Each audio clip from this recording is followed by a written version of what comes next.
We're live and AWE Fracture is back on the beaten path. And before I get into the intros and before I get into everything, I need to take you guys to what just happened as the show was getting set up. Throw into the footage. Sakura's going a little wild. This is our stage crew. Everyone outside that ring, the person in the ring is a new hire for our stage crew. We're one of the best stage crews in all of professional wrestling. They changed the mats and the ring ropes in between matches. All the stuff that you don't see on camera to keep the show running, they're doing it. They're some of the best. In the ring right now, getting assaulted by Sakura is an unfortunate new hire. Sakura thinking, I don't recognize this face. Is this some intruder? Could this be the imposter? She has been on a hunt for this imposter and is even more upset that she's narrowly missed this imposter when they attacked again on Nathan, disguised as Shuichi. Now this has gone, I don't want to say this has gone too far, but we gotta talk to Sakura, and I'm not gonna be doing any talking to Sakura, but Navia said, hey, by the end of the night, Sakura, come to my office. We'll discuss what to do about this imposter situation, and I can't say that I'm, if I were the imposter, I'd be shaking in my boots, but that's the future. That's for some time later on in the show. For right now, I will say, good day, good people. I am in Chicago, but I'm here with you tonight in pre-recorded fashion. Toonling Dave, Bravo Dave, in the year of the paradigm. I am the United States Savior. This is Friday Night Fracture, and we are one step further on the beaten path to Ticket to Paradise. Cassius Bright will name his #1 contender tonight, and he's going to be the one to call it down the middle, more than likely, as you expect. From the All-Star Champion, he's got two competitors in mind. One who's trained a rising upstart just like himself. Cassius trained Kaito. Gin was trained by Uncle Iroh. And Uncle Iroh will go one-on-one with a man that Cassius also recognizes wants to do things rather the right way. It's a true battle of good, but 2 years ago, he was forcibly shifted, or rather converged, to the forces of evil. Gatekeer wants to win World Championship gold the right way. He said he doesn't believe his last reign as AWE champion counted. Cassius said, I'd be more than happy to give you a shot at this All-Star Championship. Either match could be a guaranteed banger. But tonight, it's Uncle Iroh versus Gatekeer. Winner goes on to Ticket to Paradise to face off against Cassius Bright. Ooh, I'm excited for that. We have a whole bunch of other things. After the brutal showing last week, Klee will be ringside. Also, with Cherry, as Cherry finally goes one-on-one with Deity Miku. Klee says, I'm not going to leave you alone out there with her. Insistent, apparently, according to our general managers. Mona, thankfully, I've already mentioned this on Rebellion, but Mona is back in medical. Miku kind of dragged her there. And our girl Navia said, no, hold on. Hefty fine for you. But also, Cherry says, let's get this over with, and that brawl is on. Apparently Miku was very excited about it. What else? What else we got going on? You see the card below.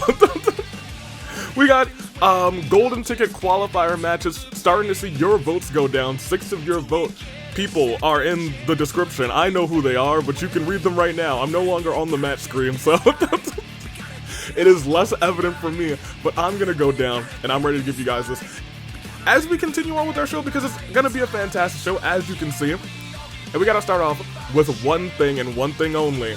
DDD's had a rough 2 opponents to start his open challenge. Mojo Jojo and Dio.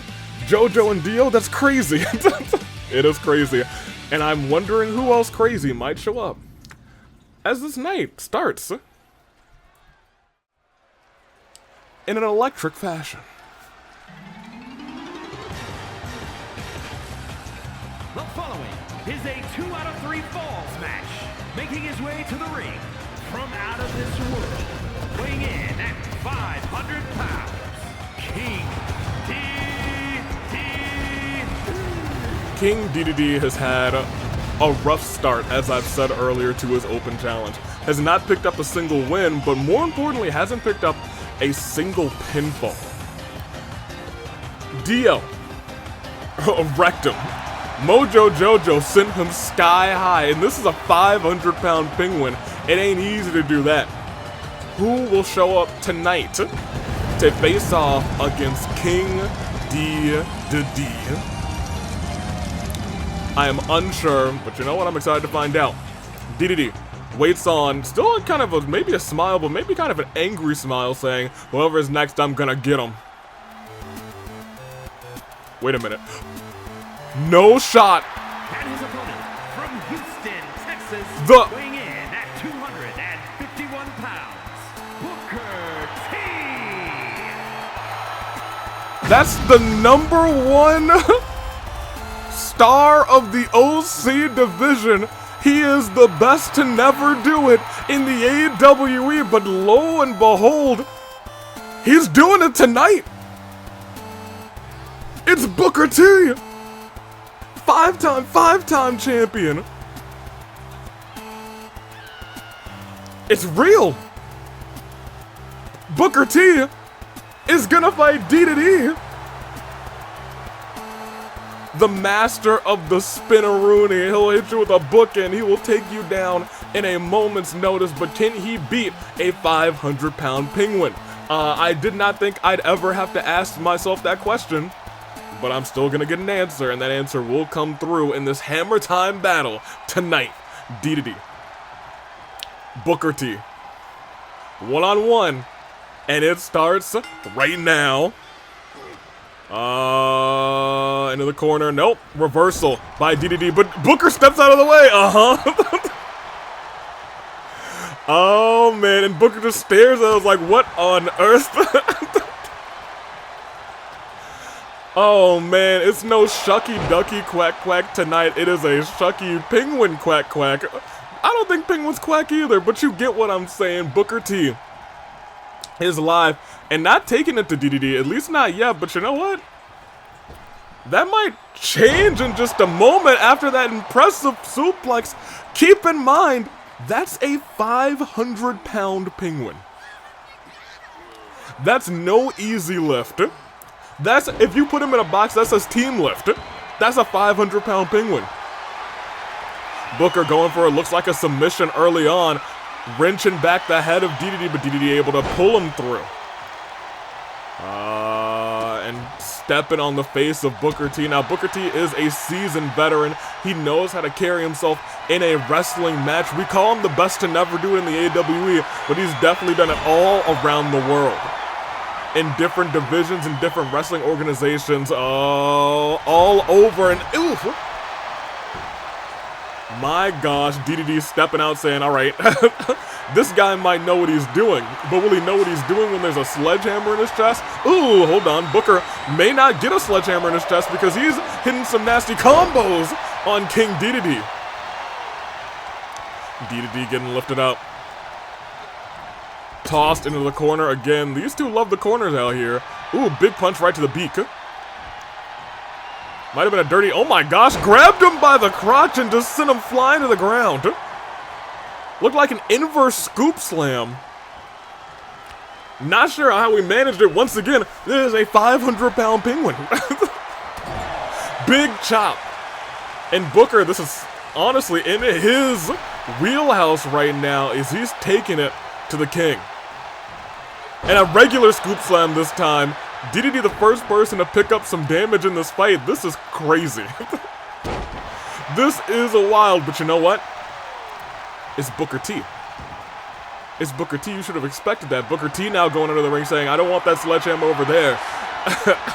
It's been tainted. This is a former king of the ring. It is a king versus king match. It's King Booker versus King Dedede. You gotta imagine if Dedede sticks around in the AWE, he is a shoo-in to try and win King of the Ring next year, but his performance right now is a little bit lacking. Booker T with that kick. 1, 2. King Dedede kicks out, no resiliency burn. Booker's cooking him. Booker's cooking you guys. He's going for it. Oh, went for the bookend. Dedede able to get out of it, reverse the finisher. Dedede needed that. He needed that as he's sending Booker T flying. He's got a signature. Drop Book on the knees. Slides out of the ring like he doesn't have a vertebrae, to be honest. And now, wait, slides back in, trying to fool Booker T, trying to bide his time, but Booker knocks it out of his hand as he comes into the ring. Oh, but he gets hit with a nasty spear. I didn't even know Dedede had a spear like that. The Booker rolls out of the way, grabs a sledgehammer from Dedede and throws it right into his beak.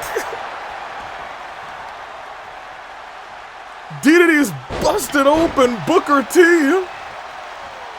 Look, Booker T is one of the greats. He is a two-time Hall of Famer in the WWE. When you have a song written about you by Bad Bunny, you gotta think to yourself, okay, this guy might be a big deal. 3 sledgehammers in the ring. They have not really turned the tide of the battle too much. In fact, Booker T's been able to avoid a lot of the damage, but I might be speaking a little bit too soon. They might turn the tide in terms of Dedede. No. Dedede able to knock it out of Booker's hands and sends Booker flying almost into the barricade. Lifting Booker up. Tossing Booker, oof, into the barricade and walking away, talking to Clyde, saying, I'm gonna clobber him. I'm gonna get this man. I'm gonna get this Spider-Man. He's not a Spider-Man, but he is indeed getting hit by that sledgehammer. Dedede saying, please be enough.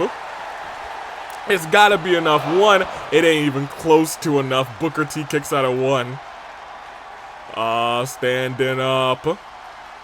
Dedede, heavy chops, but Booker T after the first one rather, flips him around. Booker.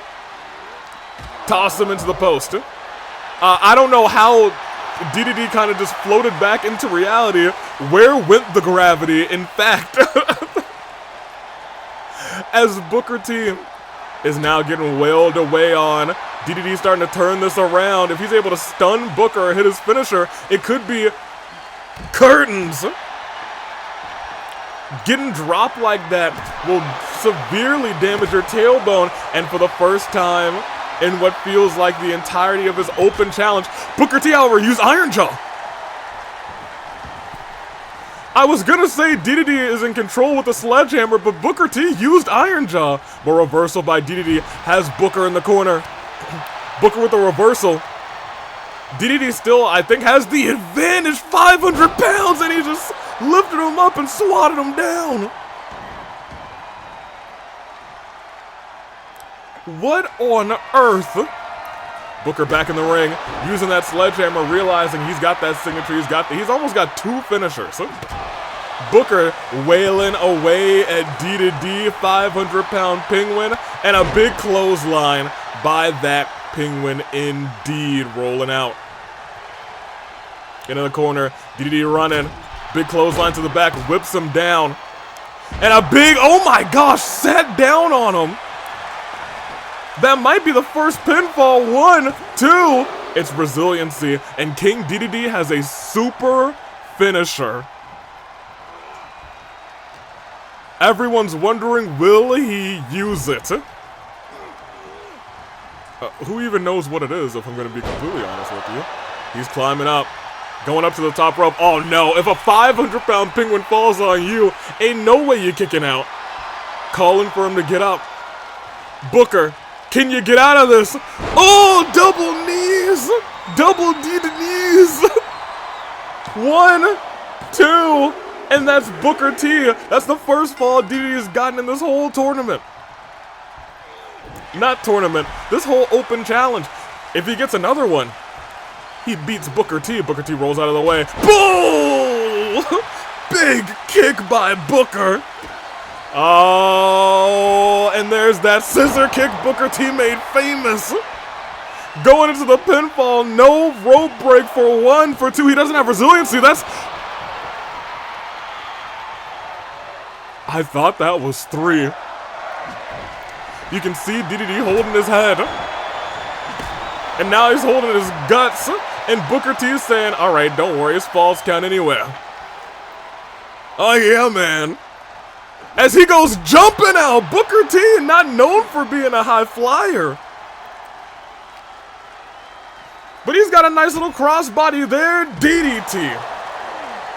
That's a Booker DDT out here. Booker T lifting. Tossing. Dedede. Dedede rolls himself up. But Booker keeps sending him around the ring. They're taking a tour all around the audience. The front row's getting a treat right now. What is Booker thinking? Big chop. But reversal by Dedede, lifting Booker up on his shoulder. Where is he gonna take him? Drops him head first on the apron. As we talk about, that's where all the boards from the ring cut off. You land right there, it's like getting smacked in the face with the edge of a wooden board. That thing hurts. And it hurts bad, almost as bad as a sledgehammer right to the gut. Oh, caught him with a chop. He a step too slow. Could Booker turn this around in his favor? No, maybe not. And again, using the apron. And he's going under the ring. Oh my gosh, can you believe it? Another sledgehammer. Dedede, however, ooh, takes Booker down. I was gonna say, Dedede, very effective at getting these sledgehammers, not very effective in using them. And just like he won't use this one either, as again he goes down and fell onto two sledgehammers. Booker T lifting him back up, and I want to point out, Booker T has, that kick ready, but oh man, he might get this one. Clyde took his time trying to get into the pinfall, and it might have been enough to save Booker. If Clyde was there, it might have been 3. Overhand chop. Waiting for Booker to get up again. Just toying with him, dropping him on the knee. Oh, tried to sit on him, tried to go for that signature, tried to go for that finisher, I think. No, that was a signature. Tried to hit that 500-pound shit. Shitting down right on that man. I probably shouldn't do a sit with an SH, because that is actually a word. He definitely sat down on the man. Oh, Booker, oh my gosh, right in between the cheeks, Booker, please. Oh, Booker, hold on, Booker, this ain't cool. That ain't cool, my guy. Oh, and a big boot. Booker going up to the top rope. Oh, no, I feel violated for the 450, tried to hit it. Not the case. Drop down on that knee. Booker T is now the victim of the sledgehammer himself. Able to crawl his way into the corner. Now, you know what? I was gonna say, Dedede finally getting in his hits. Getting his licks in. He got out of the way. But Dedede's still in control. Lifting Booker T up. Drops him on the knee this close to being stunned. Lift it up one more time. We've seen King Dedede hit this one time. Could he finally put away Booker T directly into the pinfall? 1, 2.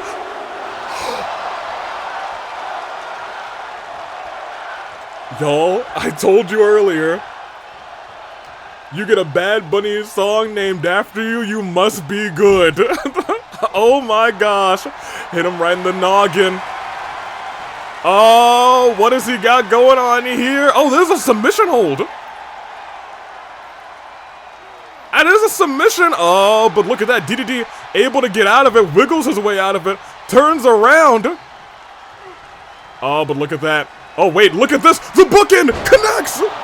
Yo, I thought this match was over. I thought it was over, but they're still cooking 1. They're still cooking 2. They're still cooking. Dedede burns his resiliency. There is a real-world possibility that he somehow, someway comes back from this. But he's in the corner. Dedede, elbow right to the throat. Now has the sledgehammer. He says it is actually sledgehammer time, but wisely Booker T rolls out. Oh, but he might be suffering. He might be suffering in a second. From the top rope to the outside. Could he hit the double? No, doesn't go for the double knees. Instead just rams him.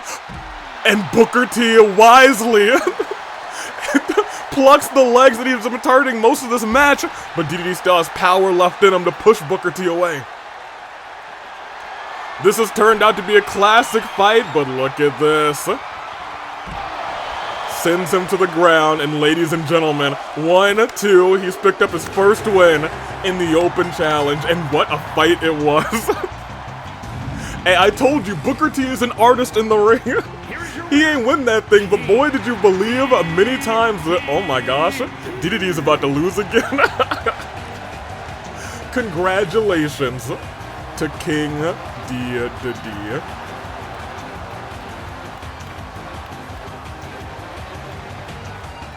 That was the best open challenge match so far. It was competitive, it was back and forth, and man, did it have me on the edge of my seat.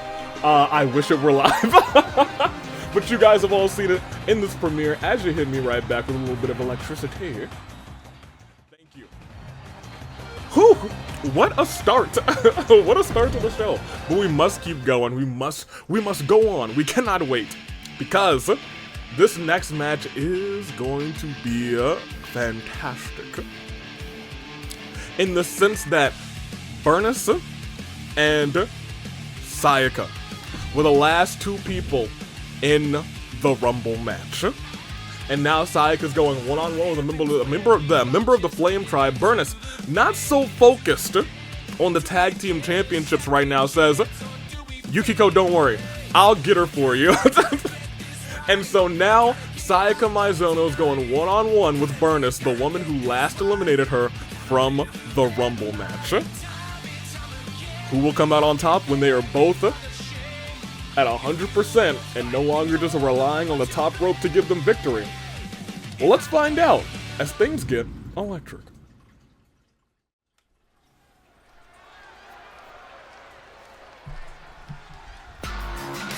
And out first, I was expecting Burnice to stay in. That's unfortunate. Oh, and she's out here with Yukiko. Oh. Okay. Representing the tribe from the internet. I guess our all-star champion is saying, hey, let me get a close-up look. I know you've been in the ring with the Sayaka before, but I'm not sure if I ever have been. And now that I'm thinking about it, I'm not sure Yukiko and Sayaka have really crossed paths. Maybe one time? Maybe a single time in like tag team action. Sayaka, I think, briefly had a team going with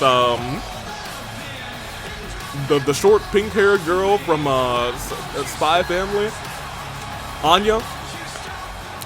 I digress though. It is truly 1v1 though. Yukiko steps to the side. It's Burnice, the Royal Rumble winner, versus the Royal runner-up, Sayaka Mizuno. Sayaka had 3 tough opponents to beat in the gauntlet match last week. Again, she came out right after Sakura Ogami and stole her sunshine. Afterwards, she came out and had to fight Nimona and was able to sneak a pinfall on her when she didn't have resiliency. And lastly, she put away a returning Chie. Chie was like, if I can get this gauntlet win, I can get Yukiko again, but that is not the case. Sayaka is the one who gets that title shot at Ticket to Paradise. She's done the impossible before. In the past, we saw Sayaka go toe-to-toe with Hina, who had held the title for over 6 months. But it all ended in an instant. And I'll tell you what, she's looking to do the same thing with Yukiko. Yukiko wanted a Valentine's violence, but right now it is Burnice. It's Sayaka, and they go toe-to-toe for the first time right now. Well, the first time in 1v1 action, I should say, because you know what? We know they've been in the ring together. That was during the Rumble big sit-down by Burnice. Not often have we seen Burnice in singles action. In fact, I don't think Burnice has ever... That's not true. Burnice has had, I think, one 1v1 match. But, oh my gosh, what is she doing here? Oh, I think, you know what? Mew did this not too long ago, and this time it's Burnice who's kicking Sayaka's butt. tied her up in a knot, and now dragging her over to the corner. It's been all Burnice so far, but call a commentator's curse, because now Sayaka's in control, tossing Burnice over the top rope, saying, that's what should have happened at the Rumble, it should have been me. But Sayaka's fought her way back since then. And now she is looking to put Burnice away as she stares her future opponent, Yukiko, in the face. But Burnice not looking to go down easy. And neither is Sayaka. It's a battle of reversals and small-time reversals at that. Look like, as I said, a battle of small-time reversals. Nobody can get even the smallest move off. And another reversal. Dragging Burnice into the ring. Wait, no, not into the ring. Sayaka, I think, willing to win this thing by count out potentially. No, puts her back where she belongs, inside the ring. Sayaka Mizuno? Burnice stopping the referee. Able to, and Burnice trying to do the right thing, stopping the referee from the count, saying, no, I want to beat her, I need to beat her, this fight has to go on, and Sayaka takes advantage of that, jumps off of the ropes, with Burnice able to sweep out of the way this time. Here's the thing, a lot of people have been calling Sayaka the ultimate opportunist since this gauntlet match, since the last gauntlet match, oh my gosh. And I'll tell you what, it's gotta be true. She even used that brief opportunity where Burnice was kind of arguing with the referee saying, do not count her out. Oh my gosh, a big punch right to the jaw of Sayaka, and firing right back is Mizuno. Burnice hits Sayaka. Mizuno follows back, and then Burnice with a chop. Sayaka with a chop of her own, but Burnice blocks, and a shot right to the jaw. This time Sayaka blocks, Burnice blocks right back. As we talked about, the battle of small-time reversals, these two are throwing hands like crazy. Big chop across the chest, and oh my gosh, a Hadouken! Burnice heads to the corner. What is she? I don't think I've seen Burnice go to the corner like this before! Cartwheel Pele, but Sayaka keeps right back up, but she kept right back up into that Burnice burning hammer. 1, 2, yo, we might have to see singles Burnice a little bit more often, cause she went wild in that series of moves. Senton from the top. Is she about to beat Sayaka just like that? 1, 2.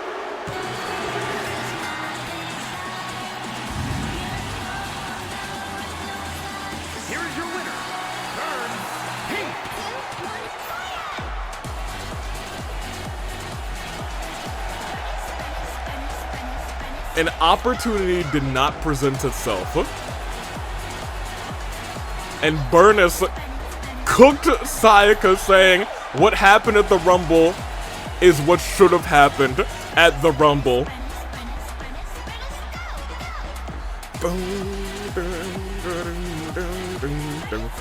Alright, well, first of all, Yukiko and Burnice, you guys are definitely allies. You're in the same faction. Yukiko and Sayaka are enemies, but I don't know why. She was just out there. Maybe her presence alone distracted Sayaka. I'm not sure, but Burnice picks up a dominant win over Mizuno, which is... Hey, Burnice had a very fun match. I think I might be excited for a little singles Burnice, because, you know, she's got that singles match at AV Mania. We know that's going to happen, but that's the future. We're about half hour into the show. The now, however, is a triple threat match. It is Iroh, it is Bernadetta, and it is Kim Possible. The three of them will go toe-to-toe. Triple threat eliminations. The winner will face the winner of the triple threat next week. And those two winners will go toe-to-toe for the golden ticket spot. So for right now, let's just kick back and enjoy it. It's Bernadetta, it's Iroh, and it's Kim Possible, and they're about to go wild in the ring tonight as things get electric. Boot do do do do do do do do do do do do do do do. And out first, you know them, you love them. Voted in at number 1. It's Iroh. Who would have thunk? Iroh's done it before. Iroh hasn't been number 1 in the votes in a long time. Has just missed out on the votes a couple of times. But I think after the year Iroh has had, has become the sympathetic protagonist again.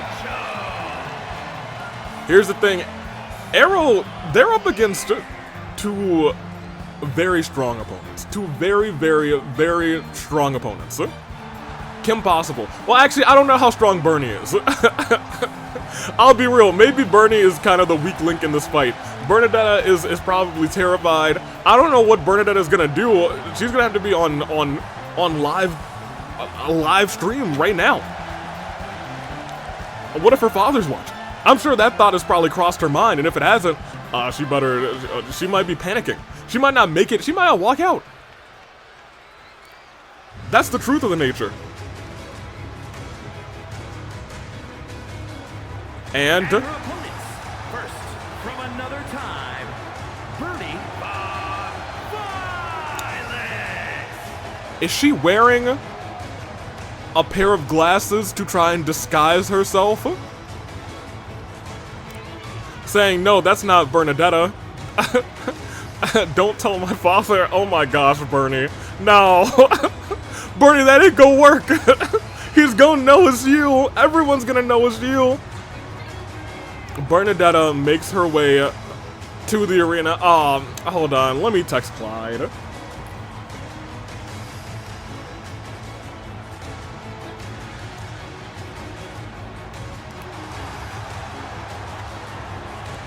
Get those glasses off of Bernadetta. They're not prescription. She is just scared. Oh, she took them off. Wait, I don't even need to sing this. Hold on. Oh, I know that tune. Oh my gosh. Hey, that's just your basic average girl, and she's here to save the world. She's Kim Possible. Y'all. It doesn't matter when or where. There's trouble. If you just call her name, Kim Possible. First time competing in the AWE. Panette dressed up as Kim Possible for Halloween. I'd love to see those two go one-on-one, not for nothing. And Marin was Ron Stoppable, and you know what? They ate. And will Kim eat tonight? In this match? I guess we'll see. Call her, beep her, if you want to reach her. Alright, you guys. These are three very strong competitors. Only one has ever competed in the AWE before. Clyde, go and call this thing. Here we go. Wicked kick. Ooh, drop kick. Bernadetta, Kim Possible, and Iroh. And here's the thing, Iroh might have the most experiences, but Iroh's got a whole lot of losses under their belt. In fact, I really, okay, look, I promise I'm not just gonna throw shot after shot at Iroh. That's not what I'm here to do as an unbiased commentator. I was going to say, it's difficult for me to remember a time where Iroh has won, and that would be the reason why. But, I digress. Double kick to the top of the dome. Going for the pinfall early. One. But I think everything that Iroh has been through, at the very least, has made things, I don't know. Actually, I really don't know. I've not asked Iroh how they feel about competing. The people voted them in, but like at this point, Sakura's a little rattled by the ring. I wouldn't be surprised if Iroh is too, or at the very least, rattled by cages or cells. And you gotta imagine it's a similar structure when you're inside the Elimination Chamber, as Bernadetta already has a signature worked out. Hold on. Go, Bernie, go. But Iroh's rocking Bernadetta right now. Bernadetta does have a signature, but Bernadetta's also getting thwacked a little bit. Kim Possible still essentially completely fresh, and Bernadetta is like, saying, I should have stayed in my room. Iroh in the corner. Kim with an uppercut. Oh my gosh, not just an uppercut, but an elbow, and then, ugh. Oh, with the combos, Kim. Kim, with one kick, kicked both of her opponents. And a slam. Iroh saying, alright, Kim Possible is... Yo, Kim has a finisher and no damage. That might change in a second. Iroh lifting Kim up. Kim able to get over top of Iroh Ogami. And a DDT by Bernie.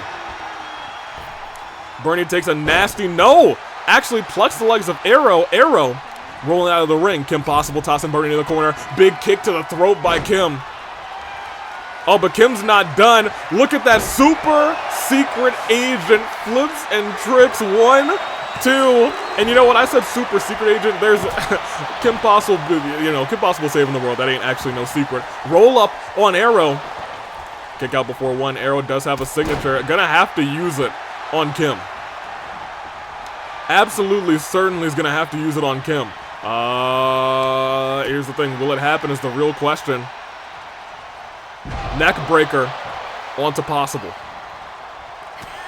Bernie's move interrupted, now focusing in on Iroh, tossed into the ropes. Ooh! Back elbow, but Kim Possible up and ready for action as always. Bernadetta able to get the upper hand, dropping Kim onto the ropes.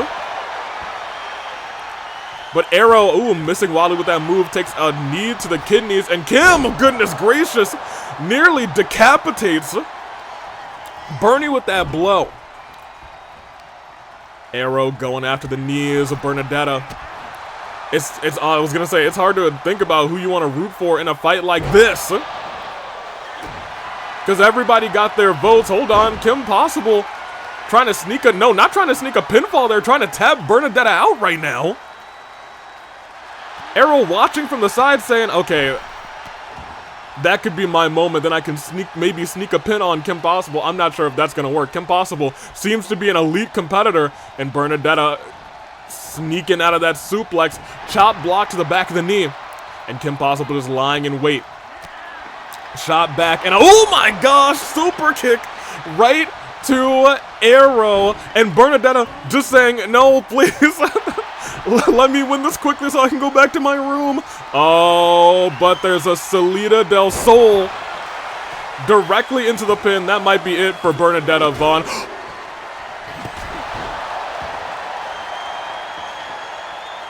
Kim broke it up. This is elimination. Kim broke it up.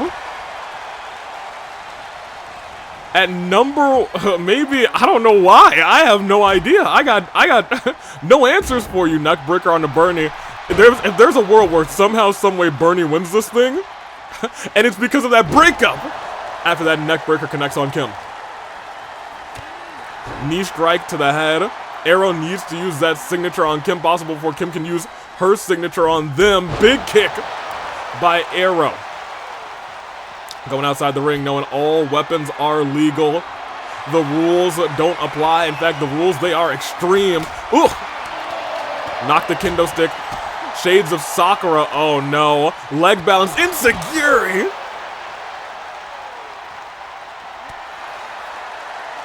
Kim, I was gonna say is firing on all cylinders, but I'll tell you what. As the night goes on, as the match goes on, it's really anybody's. Oh, I thought she was getting the ladder to like set up on the outside. I thought someone was about to perish. Bernadetta walked out immediately and said, no, I don't want any of Kim Possible. You go after her. Kim, however, takes both of them out. They just wanted to fight each other and stay out of Kim's hair, but Kim said, no. We're fighting. We are brawling. Oh, hold on. Bernie saying, please, no, please don't do this. But the freeze didn't really work. And Kim is the only person standing and does a flip right afterwards. Y'all, I was gonna say Kim Possible is built different, but I think we all knew that already. Tried to weave out of the way. Bernadetta able to get Kim in the ring. Iroh trying to throw Bernie into the ring, but instead, oh no, oh my gosh, Kim misses though. Iroh takes a sidestep towards the barricade and survives that high-flying attack, but instead gets kicked in the throat by Kim.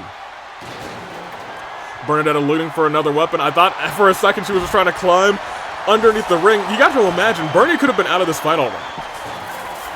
Bernie was very much almost already out of this fight. Reversal, Bernie in the ring.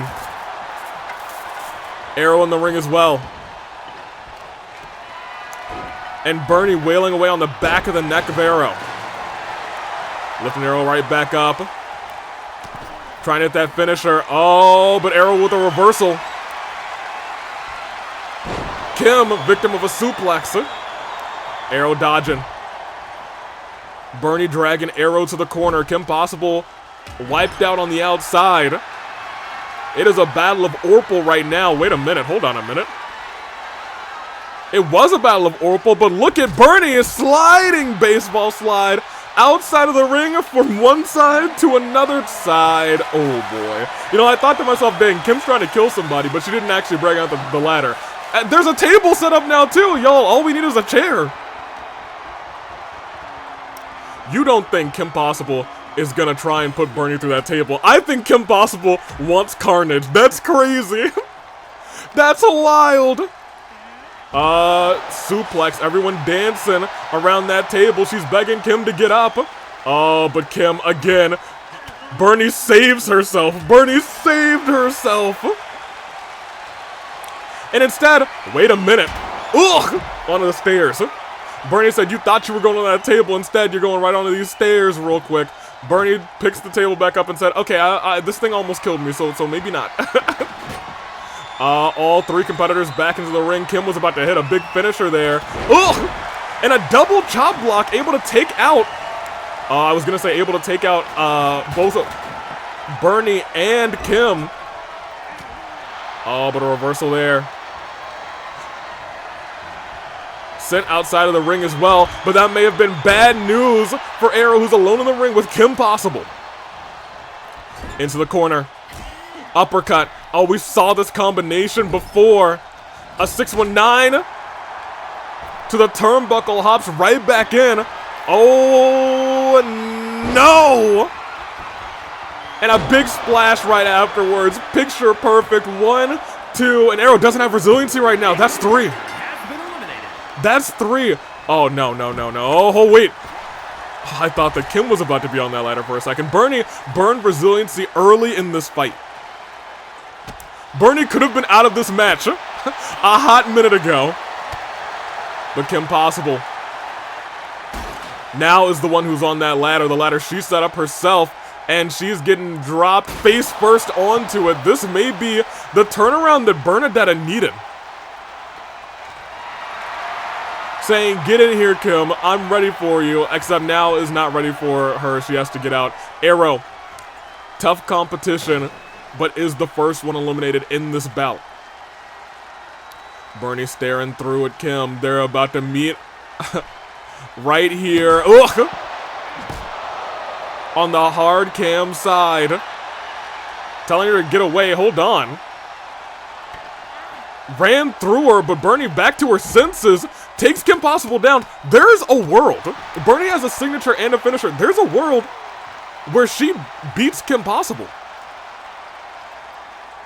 That reality exists, but I don't know if Kim Possible believes in that reality. I am, ugh. Back first into the barricade. Yeah, I was going to say that reality is slipping away moment by moment. But I'll tell you what, it's not a battle of resiliency anymore. It is truly and sincerely about who gets into the ring, who gets the pin first, and maybe who hits that last finisher. Kim walking around, getting that kendo stick that Iroh put out there. Ugh! And driving it right onto the head and neck of Bernadetta. Oh, and you have to imagine, I keep forgetting that the person who saved Bernadetta was Kim Possible. And again, Kim goes into that ladder. I was gonna say maybe not, not Kim's best strategy. Oh, reversal. 2 elbows right into the traps of Bernadetta, and now Bernie's the one who's on that ladder, reversing right back, saying, turnabout is fair play. Reversal there, into the ladder again. Oh, no. A stunned Bernadetta is on that ladder. Oh, no, she should have stayed in her room. She should have stayed in her room, you guys. She should have stayed in her room. She should have stayed. She should have stayed in that room. She's still alive somehow, but right into the eye. And I'll tell you what, it's not right into the eye anymore. Shining Wizard by Kim Possible. It was getting hard to watch for poor Bernadetta. Moonsault on the outside. Writhing in pain as Kim Possible just takes a lap. No, she doesn't. She takes a barbed wire bat and walks back over to Bernie, who's still stunned. Oh! That was a right on her jaw. That was a right on her jaw, but able to knock that out of Kim's hands. I don't know how she did it. Somebody had to do it to save Bernadetta, and luckily she was the one too. Clyde just forced to watch this, saying, y'all gotta get back into this ring. Oh no. Whew. The trash can moved out of the way. I thought that trash can was about to be flattened. Yo, Bernie's dead. Bernie is not okay. Bernadetta is getting worked right now by the sensational Kim Possible. Kim, I think, trying to drag her towards the ring. Looked like she was trying to throw her and then also bring her back to her. So I'm not entirely sure what the plan was there for Kim Possible. But I think the plan at this point is just destroy her beyond the point of recognition. Push the legs away. Belly to belly. Belly to Bernie. Oh, hold on.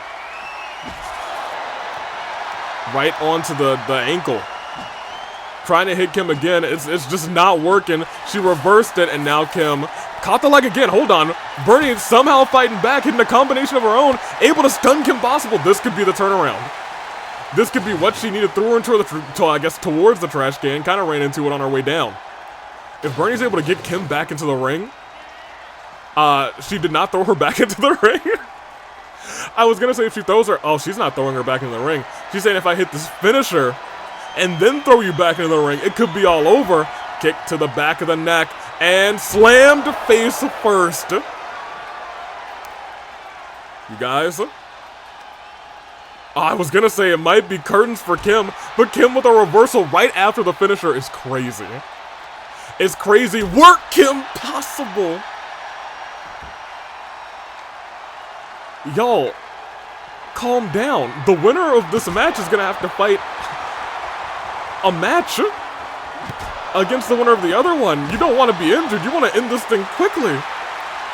Kim says, I'm gonna make them remember the name Kim Possible in the AWE. Bernadetta lying on the ground, almost motionless. And with that Shining Wizard, you got to imagine, oh, she's got a super finisher. Oh, man, she's got a super finisher. And I think she wants to use it. Y'all, I fear Kim Possible. Never mind. She said, never mind. She's already dead. She said, I've won. 1, 2, and that's 3. Kim Possible is moving on. It was impossible for her to lose. Let's be 100%. Call her, beep her, if you want to reach her. She might be at Ticket to Paradise. All she has to do is beat one more match, and she's earned her spot. Wherewithal by Bernadetta was intense. The quick moves by Iroh were not enough to stop Kim Possible. Alright, well, hit me with the electricity. Bring me back on. Congratulations to Kimmy. Miss Kim. Kimberly Ann Possible. I think that actually might be her name. I think that might be right if I remember my cartoon lore correctly, but I also might be dead wrong. It is time for Rinkah to go toe-to-toe and open her open challenge once again. She's got a couple more weeks to find some opponents, but who can beat this woman who's been on a run? Last week, she toppled Mew. this week, who dares to stand up to her? She said, whoever's in the back, bring me the best of the best. Let's see who walks out tonight as Fracture. Continues to be electric and whatnot.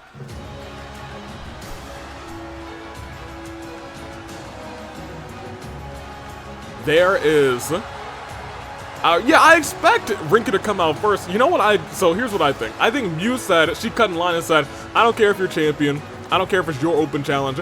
I'm coming out first because it's my world, which is crazy. But also feels very correct for Mew.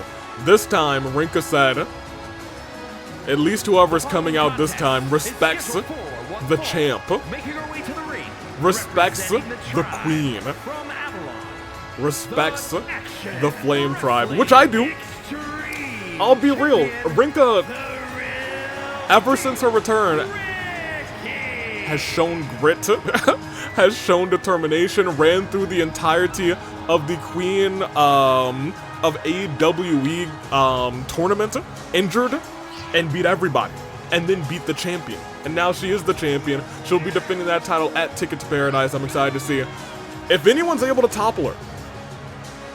Maybe show some of the cracks in what Rinkah is. I don't know what she is, to be honest. Cause she don't feel human. I'm gonna be real. She seems like an indomitable force. Maybe she's they say she's from another time. Maybe she's from another land. Maybe she's from another world.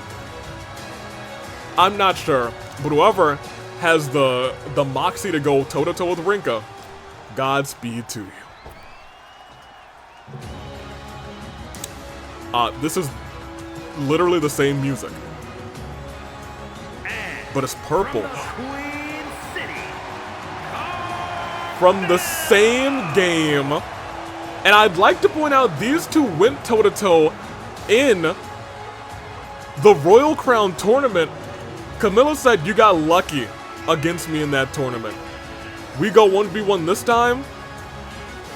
I know your moveset, and I know how to beat you.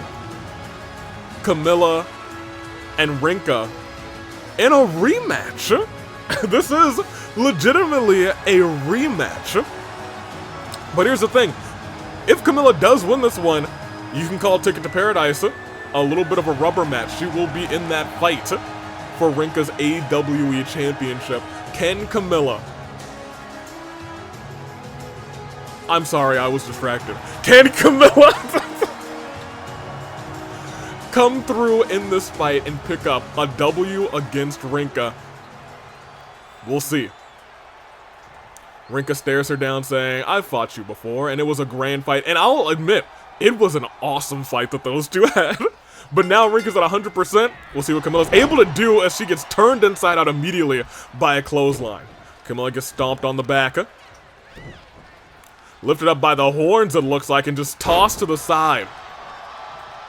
As I mentioned, both from the same game, Fire Emblem Fates. And Camilla gets a leg up. She pops the cheeks, and you know what? She might need to focus, because Rinkah was like, alright, I said bring the best, and you are not bringing me your best, as she slams Camilla to the mat. Tearing apart, the former AWE champion, as she's clotheslining Rinkah out of the ring. Hold on a minute. Goes diving, and now she is bringing her best. Camilla has turned things around, and what has turned out to be an even showing so far. Bows and hits a leg drop. These flashy moves.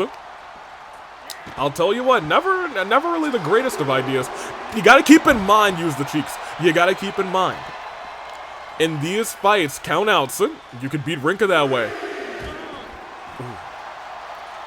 Back first into the barricade. I was gonna say you could beat Rinkah by count out. It's a bear hug submission outside the ring, trying to break Camilla's back. Camilla able to get out of it. We're at count of 5. We're count of 6 with a kind of a shoulder tackle, almost a spear. Camilla throws her back in the ring, not wanting to win this thing by count out, it looks like. Runs back in 8. Camilla gets the advantage. And it's a, ooh! A blockbuster into the pinfall. Hold on a minute. One. No, not even one. I'm gonna put that one finger down. And did you see Rinkah get up and stare at her? I said bring your best. I'm bringing mine too, don't worry. Reversal. Camilla in the corner. Big chop. Another big hit. And another one right to the dome. And now she's choking poor Camilla out in the corner. Fascinating. These two face girlies, if this were in their actual game, as the choke slam looks to connect. No. Reversal by Camilla. Reversal by Camilla, but a reversal right back, and she gets sent outside of the ring. Camilla's got a whole signature bar now. If she's able to hit it, that's a big advantage she's got. As these two are, you know, I would say still staying relatively fresh. We're at a count of 3. Rinkah waiting for her to get up and said, no, no, no, if you stay out there for 10, I can't wait that long. German suplex, release German, sent her like half the length of, ooh, half the length of the ring. Camilla able to kip up, but Rinkah said, that's not gonna work. And now steps back into the ring saying, hey, don't wait out there too long. Force Camilla to actually use some of her bar, and you know what, maybe that's the strategy. Knows that Camilla had a full signature bar, forced her to use a fair bit of it. But that spine buster rattles the back of Rinkah, and now she's crawling on top of the Flame Tribe's, oh my gosh, AWE champion. Rinkah rolls up. Gonna pull back attack, shoulder into the chest of Rinkah. Rinkah this time, she actually has to use her resiliency bar to come back.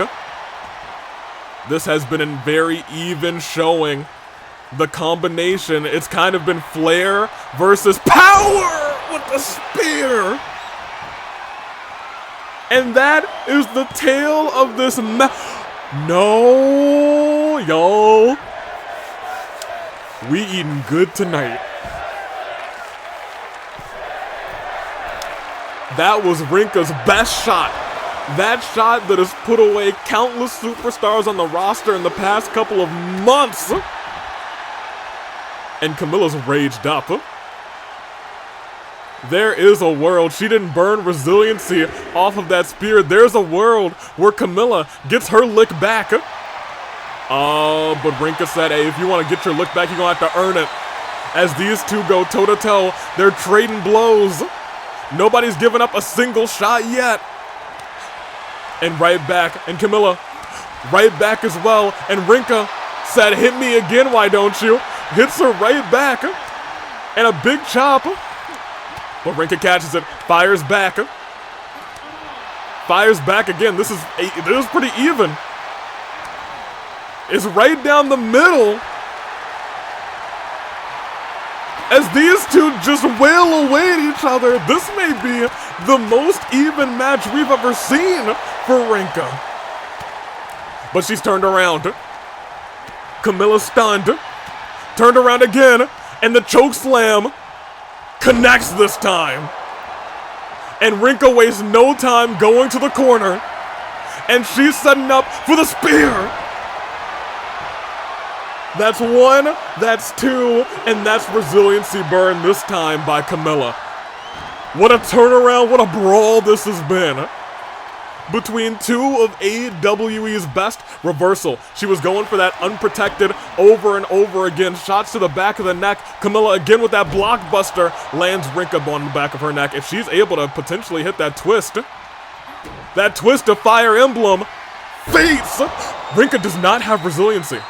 Rinkah doesn't have resiliency. 1, 2.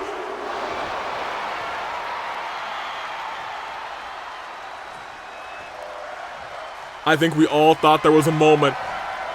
Camilla's gonna try and hit it one more time. Twist of no. Reversal by Rinkah, and that clothesline, that big meaty clothesline might be enough to put Camilla away. What a fight. Y'all, I don't know if anyone's gonna be able to beat her. Did you see that match? That was so good. That was a million times more intense than the Mew match. Oh my gosh. Camilla proves once again why she is one of the best. But maybe Rinkah is the best. Is anyone gonna be able to defeat her on the beaten path to Ticket to Paradise?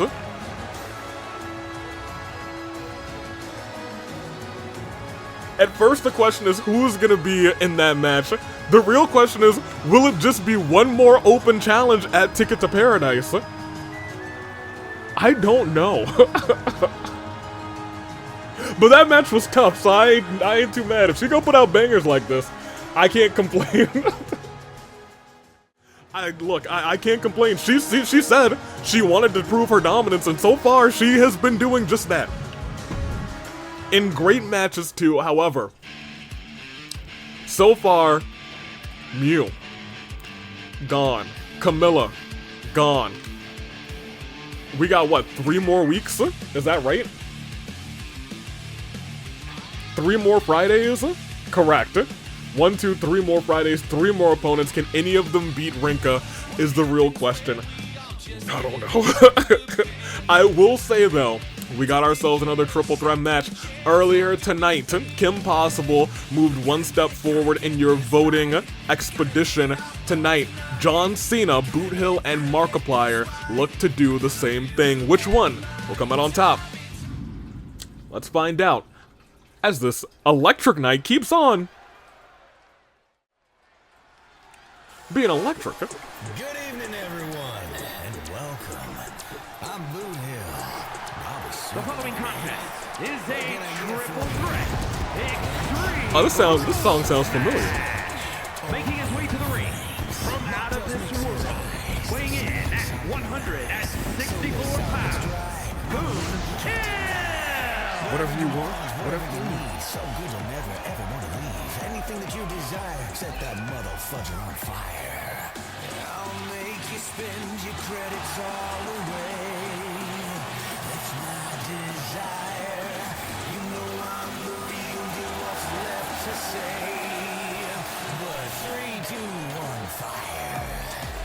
Boothill, or I should say, Boothill, Boothill, Boothill, Boothill, Boothill, Boothill, Boothill, go. Yeah, baby, Boothill, the first time in the AWE from Star Rail.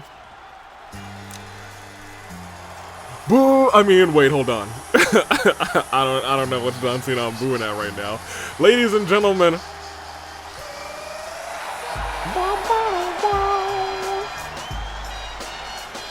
we call him the GOAT. First, from West Newbury, Massachusetts, weighing in at 251 pounds, the greatest of He says never give up, even though, you know, it'd be a shame if he gave up on us. That would be crazy. He would never do that, right?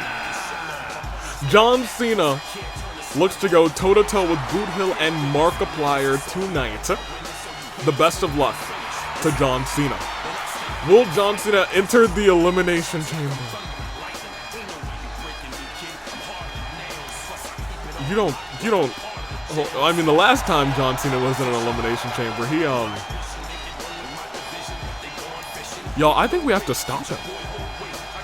We can't let the timelines merge in the AWE. Regardless, John Cena certainly is not gonna make it to the Elimination Chamber, win, and do terrible things after the Chamber. No shot. No shot. Not the first time Cena has competed here in the AWE. Answered an open challenge one time. But here comes Mr. Markiplier. weighing in at 210 pounds,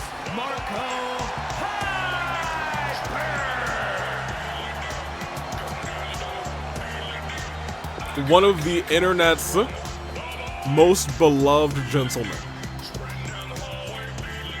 Welcome, Markiplier, to the AWE. Can you imagine? Markiplier, old Marky Moo, Markiplier, being the Mr. Golden Ticket. The song that he is singing right now, saying I am going to die over and over again, does not instill confidence, actually.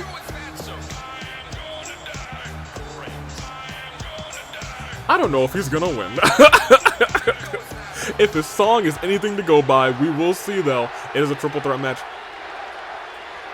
Oh, it sounds like they were chanting for Cena, and Cena is in this match. It's Boothill, it's Cena, and it's Markiplier. Triple threat starts right now. Oh my gosh, and immediately Mark is getting attacked by both of them, but able to stand tall. Goes after Boothill, reversal. John Cena gets him.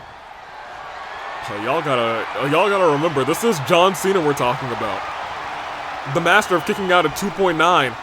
Ooh, hold on, look at you, Mark, drop kick to the face. And a super drop kick to Boothill. Mark going crazy out here on everybody. Oh, but Boothill with a running forearm. Both of them missing their moves there. Mark started off this thing like crazy, and now they're both working together against Boothill, and Boothill said, no thanks, numbskulls. John. Oh no, John's getting carried by his neck and gives with a nasty neck breaker. Goes for a pinfall early on John Cena. That's one. It's just one. Ooh, and a drop kick again. Mark's got all these drop kicks apparently. He's the king of drop kicks. Huh? I feel like we've said king of drop kicks a lot. Everybody's been like trying to improve their drop kick game, and you know what? I respect that. I appreciate that.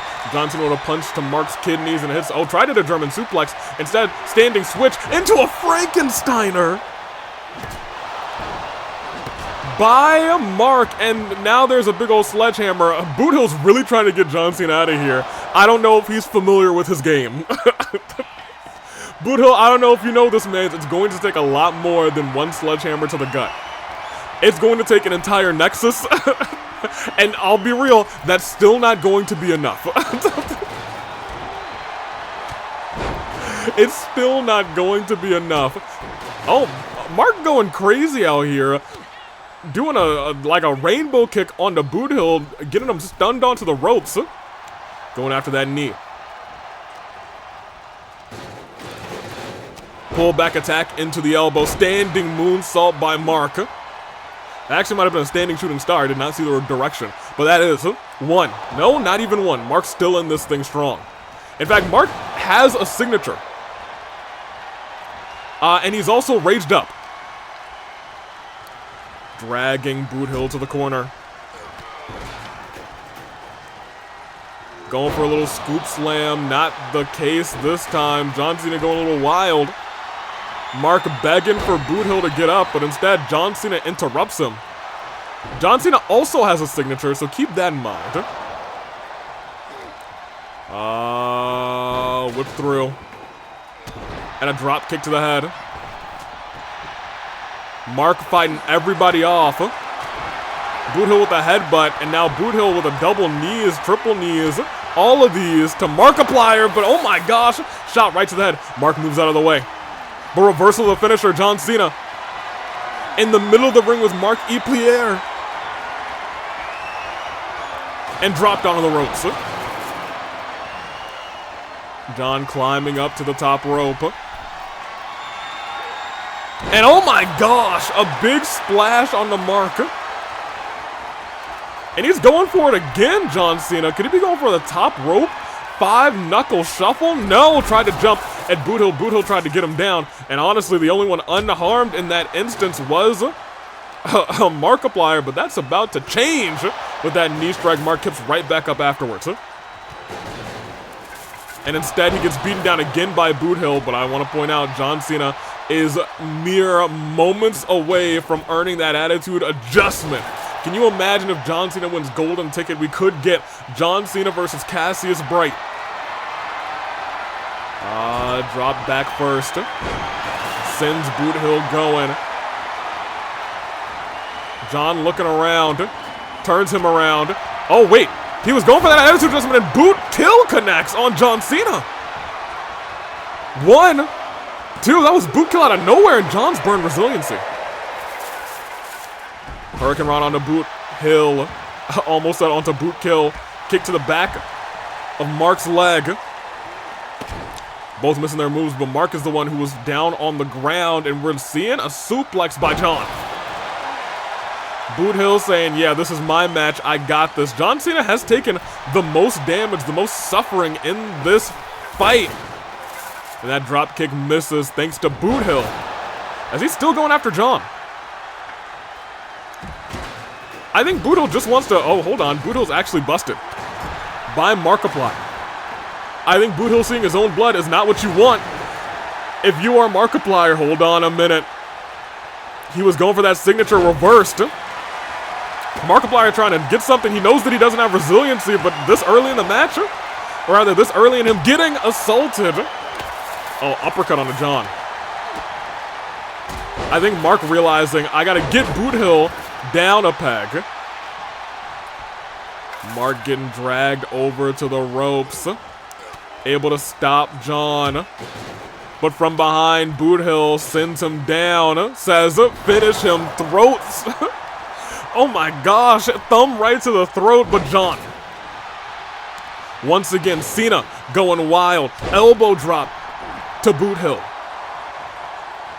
And another shot to the face of Boothill. Already busted open. John Cena is systematically destroying Boothill, just slowly agonizing, trying to get him. But John, I think, realizing Markiplier is still out there. Mark waits for John to get into the ring. Tried to drag John over to the corner. Did not work out in his favor. Boothill once again catches Mark from behind. And drops him on that table. Rolls him through. But once again, Mark hasn't taken that much damage. And it shows because he kicks out at one. Kick to the back. Boothill's taking shots. Markiplier rolls through. Ooh! Twisting forearm. That was a sig. And then tries to hit Cena with a tries to hit him with the baseball. Doesn't work that time, especially. Shot to the throat by John. Mark missing wildly with those baseball shots. Maybe you should not take up baseball. Stick to your day job, John Cena. Oh my gosh. Oh, wait, hold on. That was into the attitude adjustment. That's crazy. Right into the pinfall. Boothill down 1, 2. It is anybody's match. Nobody's got resiliency left. Drop kick to the back of John Cena as he rolls out of the ring. Trash can dropped onto Boothill. Mark going off the ropes. Bottom rope moonsault into the pinfall. Boothill could be out. He hasn't recovered from that AA yet. He's gone. It is a Markiplier versus John Cena. Mark running to John. John catches him off guard. Boothill got completely decimated by those two. In quick succession, Mark stares him down saying, sorry, buddy. Hello, Internet. I'm Markiplier. Oh, you're dealing damage to John. There's a real world possibility of where Markiplier beats John Cena. And we may be seeing it happen. In what world did you think, oh yeah, Markiplier is going to fight John Cena in a wrestling match and win? Not this world. I wouldn't think so. But you know what? Here we are. Here we are as, oh wait, turns him around. Wait a minute. That was the director's cut. Is John gone? 1, 2.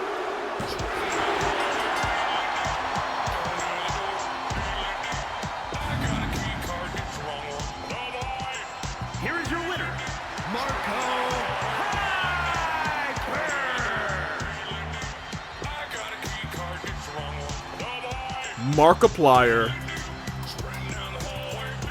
just beat John Cena and Boothill. He beat them both. He defeated them both. He got the pin on both of them. And he said he was gonna die. Like, listen, he said... He did say that, and it certainly did not happen. He took the victory. Extremely impressive victory as Fracture rolls on. Let's continue. My gosh. All right. Coming up, we have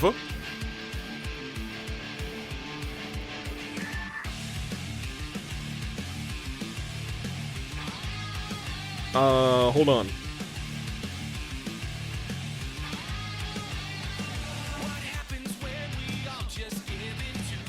Phone just okay. Thank you. Hey, what's up?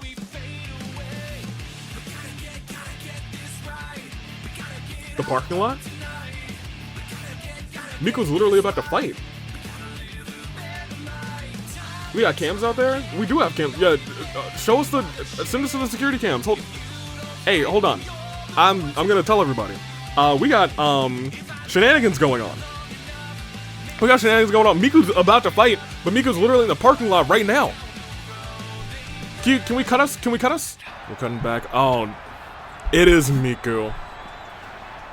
Out in the parking. Hey, we gotta get somebody out there. Like, before I could understand Mona, but Klee is just a kid. That's just a wee lass. No, not onto the sidewalk.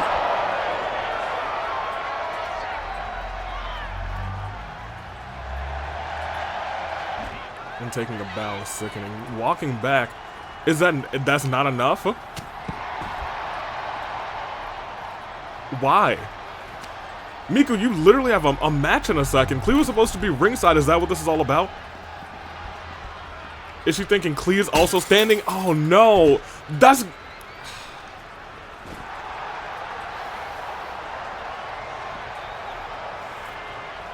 real glass. Why? There is no reason why. This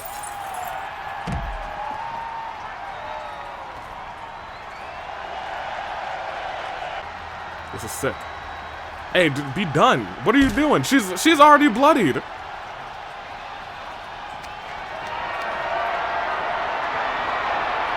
Please, a sweet innocent kid. This is ridiculous.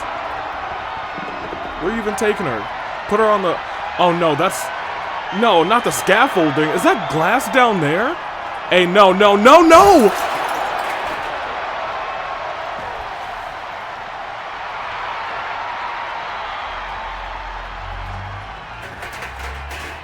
Hey, just get away from her. Klee still stood up after that. No.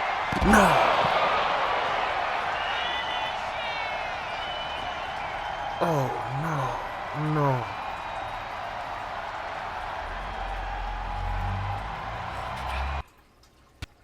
That's too far. That's literally Klee. That was a bean. That was a baby.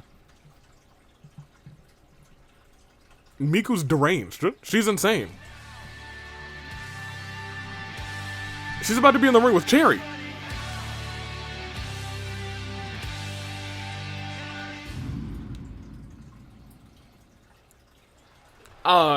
Hold on. Let's take us to the ring, I guess.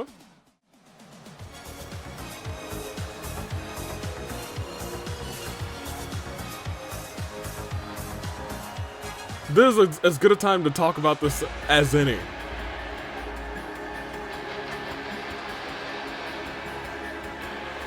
Look, and I'll tell you what, earlier I could kind of understand. The following contest. I could kind of understand making her way to the ring, representing her whole deal with Cherry. But Klee, I mean, I don't think y'all were ever like the best of friends, you know? Klee only stood against you to try and bring her friend back to her. Maybe Miku thinks that's like someone trying to steal her new friend away from her, but like that was sickening. That was despicable. Like I ate not too long ago, and like I feel like I'm about to vomit. You can hear the chorus of boos from the audience. And the worst part is she looks proud of herself. She looks happy. She looks pleased.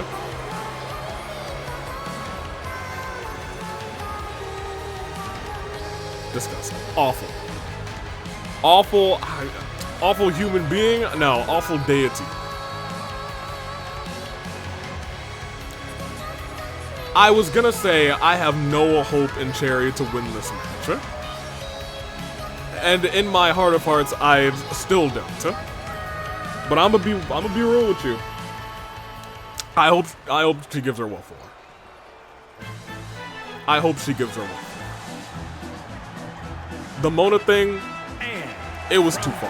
That was already too far. But doing something like that to Klee, disgusting. Medical's already looking at her. I'm gonna ask Sammy for updates. Sammy and Jessica backstage.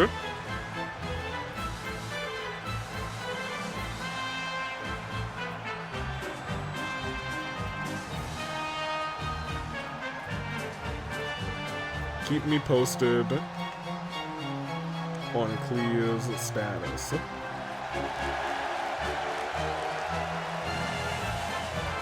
I know Mona's okay in recovering. She needed stitches after the beatdown. She's still decked out in a bunch of bruises. She was knocked silly. But Klee was just... She had her head dropped on the sidewalk. Shoved through a glass door. A car window. And just a pane of glass. Powerbombed from a construction standee.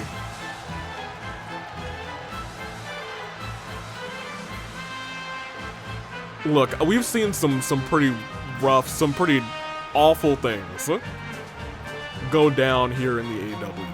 But that ain't cool. That's up there. That's up there with the most sickening acts. We've seen people get converged. We've seen people die. But that's up there. Klee ain't do nothing wrong. Hey, Cherry, get her. Get her, Cherry. It's about to be some biased commentary tonight. Missed wildly. Yeah, Cherry, hit them uppercuts. The whole world is rooting for you right now. The whole world. You might have lost to Rinkah in 3 minutes and 4 seconds, but this ain't Rinkah. This is Deity Miku. They are built different. Miku ain't built like Rinkah. Yeah, get her with that quick pin. I mean, that's how Sayaka did it, so I was like, you know, maybe it's gonna work. I was like, maybe it's gonna work. Not the case. Cherry misses wildly with that punch. Reversal, Miku in the corner. Oh, but an elbow right to the throat. Ooh, scraping at the face and then punching Cherry right in the forehead. Going after the knee and twisting at the ankle. Miku attacked Cherry before her match with Rinkah. Attacked Mona, but not really. It doesn't seem like Cherry was the reason that Mona was attacked. It seems more so Mona was the reason Mona was attacked. Cherry's the reason Cherry was attacked, and now it looks like Klee. There's no reason Klee should have been attacked. That is certainly going through Miku's mind that that's the reason. But I'll tell you what, ain't no reason. There's no reason for what just happened. That was senseless. It was disgusting. It was a display of just inhumanity. It looks like Miku's trying to rip the soul out of this body that Cherry uses. And it looks like it almost worked. Cherry trying to recover on the outside, but Miku not giving her a second to do so. Turns around. And a big splash. Now here's the thing. Miku has said this before. Miku wants Cherry to bleed. I don't think this is about just a match anymore. This is about blood. This is about warfare. That's what it feels like to me. We're at a count of 2. Miku dragged by Cherry. Cherry hoping to mount a comeback. I think the world hoping for Cherry to mount a comeback in this fight. Whipped through. Head on the back of the mat. And standing, trying to yank those arms out of the sockets. Not working. Miku has not taken nearly any damage, and Cherry is getting brutalized. Already in a pinfall situation. 1, 2. Resiliency's burned. Y'all, I feel defeated calling this match. I feel borderline defeated. It's almost like Cherry's not really fighting back. It's almost like Cherry's not really fighting back. I don't want to say it like that, but I know Cherry was like, let's just get this over with. But at this point, it's not about, you know, just letting Miku have you bleed. You gotta fight for what you just saw. You gotta fight for what happened to Klee, because that's just not right. Mona gets kidnapped and beaten up all the time. At this point, we think it sucks, but we're used to it. We know she can handle herself. She'll be alright. Klee? That was despicable. I want to fight Miku. But don't tell her I said that. Miku on the top rope. And that might be all she wrote. 1, 2, 3. Cherry, you didn't even make Cherry bleed though. Oh, she's not done. Hold on, Cherry fighting back. Cherry taking it to Miku. And another shot. Oh no. The numbers advantage too much. They're stomping out Cherry. Like a pack of wolves. Somebody get them out of here. Cherry's still not busted open. Cherry's still not bloodied. Yo, that was hard to watch after what we just saw. I'm not even sure if Cherry saw it. Cherry was still in the back. I'm not sure Cherry knows what just happened. But here's the thing, still no blood was spilled. Nasty. Despicable. Yeah, I don't even want to hear this. I don't even want to hear this no more. Put me back on the screen. What give me the electricity, I guess. Get this music out of my ears. Listen to me with this. Miku, goodness gracious. I could understand for a while what you were saying, Miku. For real, I could understand. But really, after Klee, miss me with that. If anybody was holding on to your into like rose-tinted glasses, she's gone off the deep end. I think we can all agree after what just happened. Regardless, let's try and collect ourselves because we have 2 big matches on our hands. We got Skull versus Waluigi in a match that might just hit like...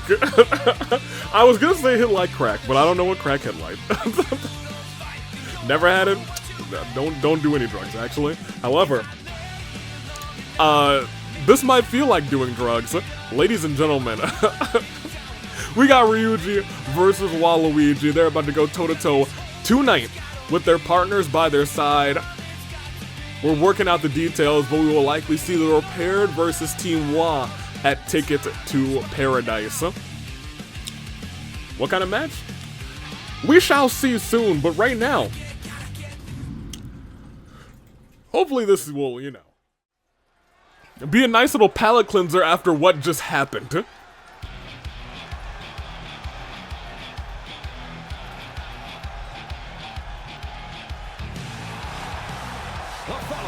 Is scheduled for one fall, making his way to the ring, representing Absolution from Tokyo, Japan, weighing in at 215 pounds, Sakamoto! Skull stock has been admittedly rising. Had a nice little run with the Fight Forever Championship, now teaming back up with the great Gozu, trying to bring him and his stock up as well. There's a world where these two are tag team champions. Ryuji has been tag team champion before.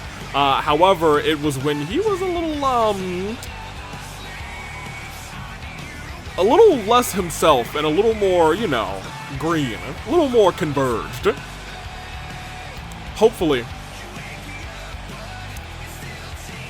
you know, he stays on the right path. Although, you know, you know what? The Repaired still is, I suppose, a correct path. Before, they were a team of fiends, but now, they alright. Great Gozu and Skull. The Repaired, representing the Repairman, not out here tonight, interestingly enough. The Repairman has been, I've seen the Repairman backstage, but it's been a lot more intermittent. It does make me wonder what that's all about. We shall see one of these days. However, Skull out here to fight. One after the tag team champions. Waluigi with Wario, of course. There they are. They have been on the up and up. They had a fantastic tag team match recently. And his opponent, accompanied by It feels like they can do the impossible. representing It feels like there's a world where these two honestly could have a run like the Racket Assault. Because for a long time in their matches, it's still in their matches, it feels like, oh yeah, they're about to lose. But somehow, after like the first 2/3 of the match, they come back and they pull off a miracle. It's how they won the titles. It's how they got into the title match to win the titles. It's how they retained them against I'll Hate Them and Kave. It's how they won their last match. But this time it's not 2v2, it's 1v1. It is Waluigi. It is Skull. And it is going on right now. Look at the height difference. He's fighting a man almost like 1.5 times his size, which is crazy. And Skull is right now getting wrecked by Waluigi. Walu. Able to counter Skull again. Skull getting out of the way. Big hits to Waluigi, missing that drop kick and instead a kick right to the face of Skull.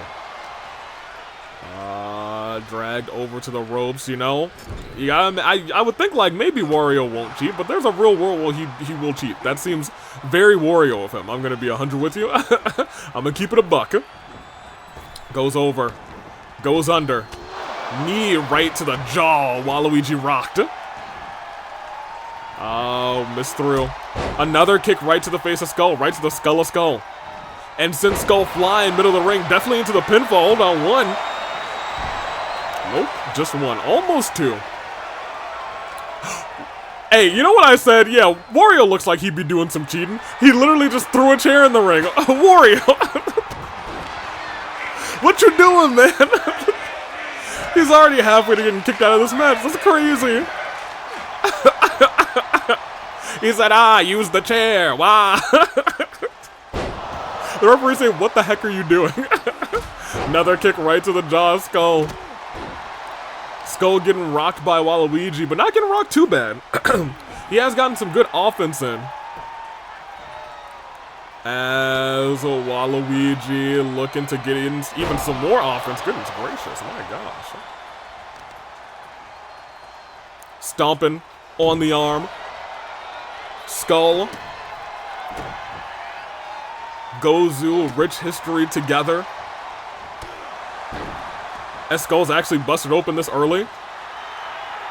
Waluigi calling for something. He's got him in the corner. Misses with that drop kick. Skull was waiting for him. And again, Wario. He's taking off the turnbuckle. I think he's trying to help Waluigi use that fireball he's got in his back pocket. Drag to the corner. Not the exposed turnbuckle, though. What is Skull thinking here? Oh, whatever he was thinking, it was a signature. And Waluigi was able to reverse it. Off the ropes. Goes under. Tried to hit that back elbow. That could have been all she wrote there. But instead, Skull, he tried to hit it again. Skull keeps firing back and dodging it. Surviving, essentially. And a shot to the throat. Waluigi has him back up. Skull goes underneath. This time, Gozu grabs the foot. Hey, Wario, you can't be mad about that, Wario. Wario keeps trying to interfere in this fight. Both of them are, and the referee kicks them both out. And you know what? I gotta give it to that referee because blatantly grabbing Waluigi's foot is no good either, but Wario, he was no saint in this match. But that distraction may have been enough to burn resiliency on Skull because the signature popped. The two of them feuding and getting kicked out may have knocked Skull off of his feet. Sends him down. Looks like he's gonna jump foot first. Also, for real, what are those? Dragging Skull towards the center of the ring. Waluigi might pick up this big win. against the team that beat them 2-on-2. Goes to the corner. Thought about going to the corner. Skull started to get up. Starting to show some life. Huh? But Waluigi trying to suck that life right out of him. Going after the legs. Skull pushes him away. I was gonna say, referee, you gonna count? DDT almost onto the the concrete. Actually, they're getting a little dangerously close to that concrete. Waluigi rolls out of the way. Skull catches the leg though. Waluigi with some club and blows throws Skull back into the ring. And takes his time walking around, sees that steel chair, saying, hey, if I can knock him down on that steel chair, that's a possibility, that's a probability that he would be out for the count. And up and over. Waluigi hits a neck breaker instead. Excellent reversal by the big man. Goes for the pinfall. Could honestly be enough. Late in the match, already hit a nice little signature. That is just 2, though. Just 2. Trying to lift Skull up. Weaken those arms. I would think you want to weaken those legs. That Waluigi lock goes after those kneecaps. Speaking of, he tried to hit that Waluigi lock. Instead, Skull getting out of it. And that's exactly what you need if you're Skull. He can hit that skull crushing finale. He's still stunned on the outside. And big combos. Oh, no, not onto the table. Oh my gosh. Oh.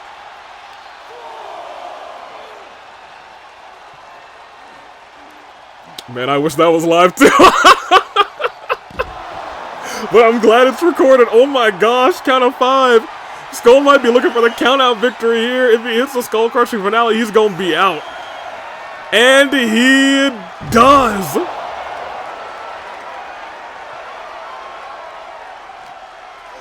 Count of 8. Oh, is he not looking for the count-out? He could just go for the... He doesn't even go for the pin right now. Okay, he said, I'm going to hit your arm real quick. 1, 2, that's resiliency. Oh my gosh. And he said second verse same as the first. Turn around every now and then. No, he doesn't fall apart. Instead, Waluigi with the reverse DDT. It looked like the spirit left his body, so I'm kind of surprised he's still fighting. Looks at the corner. Says, hey, ref, go and fix that for me. Go ahead, it's right over there. Looks at him. Here's the thing, Waluigi could hit that Waluigi lock, could hit that move from the corner too. Stomp on the back. Now he's going after the leg, saying, yes, I should have done this earlier. Wah! And look at, oh no. He's fixing the turnbuckle. If Waluigi wants to use that fireball, he could, but no longer can't. Referee was a little quick on that. Back body drop. Lifting Skull back up. Tossed into the ropes. Oh, no, not the Waluigi lock, but instead the knee by Waluigi, too. And that is the end for Skull in this fight. What a fight. We saw Waluigi's spirit leave his body. But he did pick up the victory. Eventually, we're going to have to see Gozu go toe-to-toe with Wario, and that might be next week. Apparently, he's feeling Ito in his soul, apparently. But you know what? Best of luck to you, Waluigi. Skull put on one heck of a fight. He could have won that thing by countout. He could have won that thing by countout. Now everybody's enemies. I was going to say, I don't know if y'all should be enemies after that. But hey, maybe they are. What a showdown. But that leads us to our last match, our main event, as we get a little sauce over here, make it a little electric. Why don't you?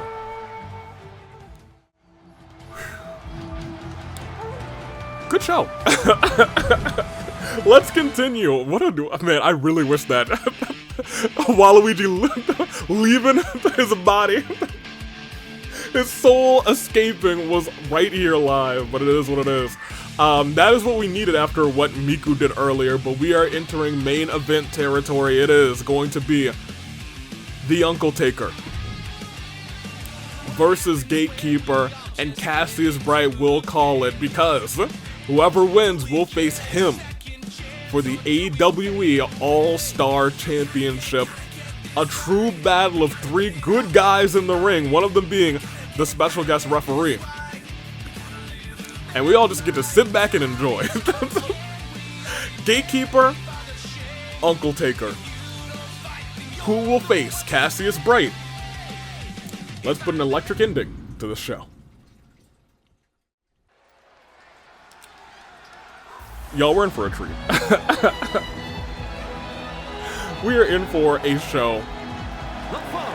Ladies and gentlemen, yo, it's so weird to not see him with the title. Like, he's still champion, actually, but it's like when Racket Asylum lost their titles for, what, 2 weeks? When they lost their titles for around 2 weeks? Cassius not having the title feels weird now. That All-Star Championship does feel like it belongs to Cassius Bright. He's only the 2nd ever All-Star Champion. That title hasn't been around for a year yet, but he is the 2nd ever one. Ito was the first one. Cassius has held on to it ever since Brawloween. What a time. And ever since then, and I would say since then, Cassius has been building his stock. And Cassius' stock is through the roof. As opposed to actual stocks right now. Cassius is gonna call this match. He has a front row seat to the action to see which of these two will be his opponent at Ticket to Paradise. I trust nobody more to call this right down the middle than Cassius Bright. You have to imagine, you think, does Cassius want to face one of these even more? Does he want to face either one of them more? Maybe something like that might go through Cassius' mind, but it doesn't matter. That front, we could have put any referee here. Cassius is going to do maybe a better job than them. But out next, Leaves from the Vine. Falling so slow. If this man, the Mad Dragon, Uncle Iroh, is able to pull away and win this fight, at Ticket to Paradise, it'll be a battle of the mentors. Kaito's mentor and friend, Cassius Bright the champion, versus Gen's mentor and friend, and Uncle Iroh, the Uncle Taker. Notably, I would like to point out, there is a world where Uncle Iroh wins this thing, goes on a Ticket to Paradise, and Uncle Iroh's champion, and Gen is the golden ticket holder. That world exists, and you have to also keep in mind that when Gen won the Rumble, who did he last eliminate to do it? Uncle Iroh. Can you imagine if Gen's first world championship comes from pinning Uncle Iroh? This path, that timeline exists. And it might not only exist if Uncle Iroh wins here tonight. It could exist down the road. All it needs is actually for Gen to win the golden ticket. But one man's not focused on that timeline. He's focused on fixing his own timeline. I'm talking about and his opponent, the Gatekeeper. Another time, that's hilarious, actually. 2 years ago. That's right, 2 years ago, correct. Gatekeeper, he was on top of the world.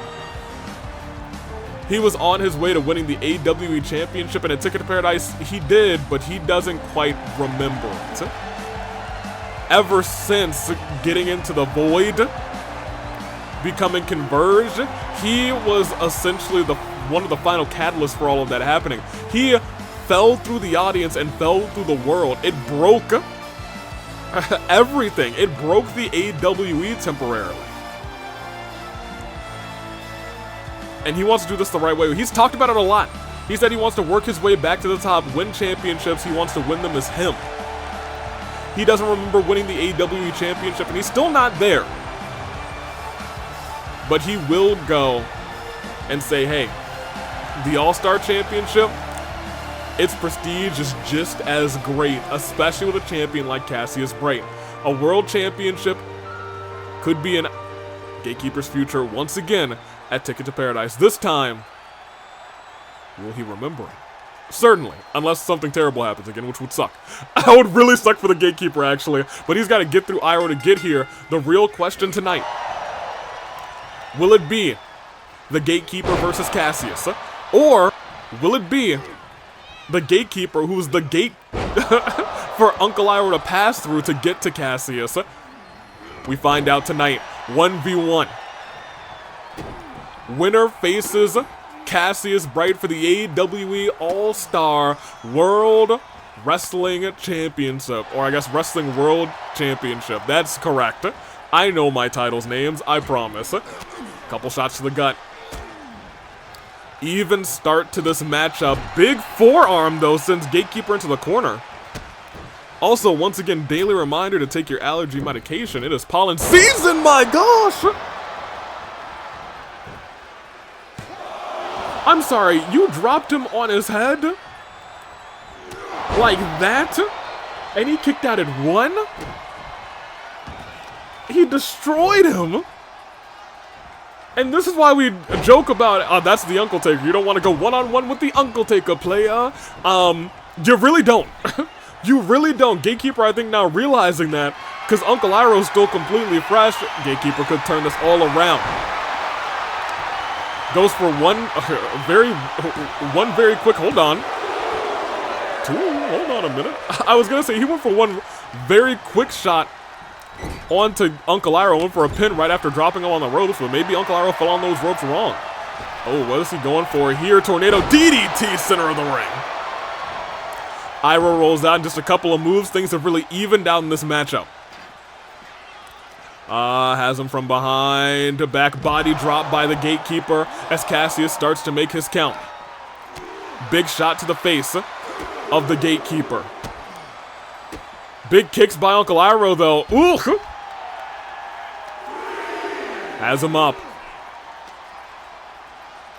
Drags Gatekeeper. Oh, into the steps. No, I thought he was dragging him towards the barricade or maybe towards the ring, but no, that was not the case. Metal on metal. You could feel probably the reverberations as a flying forearm connects. We call him the Mad Dragon for a reason because we're already at a 1, 2. That's just 2. We got a long, long way to go, and Gatekeeper not giving up yet, ducks that hit from Uncle Iroh. Iroh popped up into a headbutt. Goodness gracious. Pop-up headbutt is crazy, especially from a man wearing a metal helmet. Has Iroh in the corner. That's not where you want to be. Scoop slam. Gatekeeper goes for the pinfall right afterwards, saying, hey, maybe sneak a little resiliency on you. 1, 2. Kick out. Not the case. Lifting up. Oof. Uncle Iroh drops him right on his neck. Iroh forced to roll out, but I'll tell you what, that wasted his signature bar a little bit. He's going to have to build it back up, and Gatekeeper's not an easy task. Ooh, but look at that. Gatekeeper also using some of that bar to sweep the legs of Uncle Iroh, and they... Don't question Uncle Iroh's leg, the old man, but he got a lot of old man strength, and he's using that old man strength in those legs right now. Essentially a swinging guillotine by Uncle Iroh, lifts the Gatekeeper up, spins him around and drops him back first onto the mat. Gatekeeper rise and fall. Going for the pinfall, and it was, maybe not the best rope break call, but as he was going for the pin, Gatekeeper's foot did touch the rope. The bar above, below here, below my face, just a questionable rope break call, but it actually didn't subtract anything. Cassius has been doing a stand-up job for 1. That's surprising, just 1. It might not be just 1 in a second, because we've seen Uncle Iroh do this before. He'll sweep you around and right on your back for 1, for 2, and that's resiliency from the Gatekeeper. He's got a fight ahead of him if he's going to want to beat Uncle Iroh to take on Cassius Bright. Because right now, Iroh, ooh, big splash, maybe trying to end this thing quickly, because now that he's stunned, it might be all over. 1, 2. Yo, I thought, I thought it was over. I thought that was all she wrote. I thought that was it. Was that a finisher from Uncle Iroh? That was a finisher from Uncle Iroh, and Gatekeer kicked out at 2.99. I don't know how on earth he was able to do that, but steps out of the way. His dreams are still alive for now. Twist the arm of the Mad Dragon. Gatekeer keeping Iroh down. Stomp to the back of the thigh. Has to wear Iroh down quite a bit in this fight, but I'll tell you what, he's close to working up a finisher. But instead goes for the pinfall on Uncle Iroh. He's still kicking out of one. Still kicking out of one, but now he's got that finisher, and this could turn the entire match around. It could turn the whole match around if he's able to get a good... Tried to go for a spear. Missed out wildly, and instead gets a big boot from Uncle Iroh. Gatekeer may be nervous. Maybe he's got the jitters. Now that a mad dragon is at his gate. And it looks like, oh my gosh, Uncle Iroh may be gnawing at the metal gloves, saying, get these gloves off. Get this armor off and let's fight, but that's not the case. Gatekeer rolls out of the ring, and Iroh saying, get up again. He's not wasting any time. He goes flying, but Gatekeer steps out of the way. That may be exactly what he needed to turn this all around. Using the metal boots to wedge himself into the ribs of Uncle Iroh. And again, trying to wear those ribs down, knows that spear, that the nothing to report, that the gates closed. Any of those moves connecting on those ribs on that midsection could give him the upper hand in this fight. As Uncle Iroh goes face first into the barricade, getting stood right back up. And wait. Oh, powerbomb on the outside. If he gets him back into the ring, no, he might be trying to win this thing by count out. That would be the easiest way to go about this. Count at 8, Uncle Iroh up to one knee. Makes it in by 8, but Uncle Iroh off the ropes into a flying forearm. And might have knocked Gatekeer out cold. 1, 2, and that is not enough still. Gatekeer kicks out. Y'all, I thought this match was over twice. I thought this match was over twice. Gatekeer is thinking, I gotta get out of this somehow. I gotta beat the Uncle Taker somehow, but Uncle Taker is just throwing him around the ring. Maybe he's trying to wear Uncle Iroh down. I'll tell you what, it's not working too well. But if he can wear him down enough and then hit either 1 or 2, nope, he's dead. He's a dead man. That's the firebomb. It's Uncle Iroh versus Cassius. They're going one-on-one. Yep. Go ahead and roll up. That was actually a bad rope break call. That was a bad rope break call, and if this move connects, it's going to be center of the ring. And now for real, ladies and gentlemen, count to infinity, it is Cassius Bright versus Uncle Iroh. You know, you don't know how to referee for real, Here is your winner. We might be witnessing greatness at Ticket to Paradise. Uncle Iroh versus Cassius Bright. 1-on-1.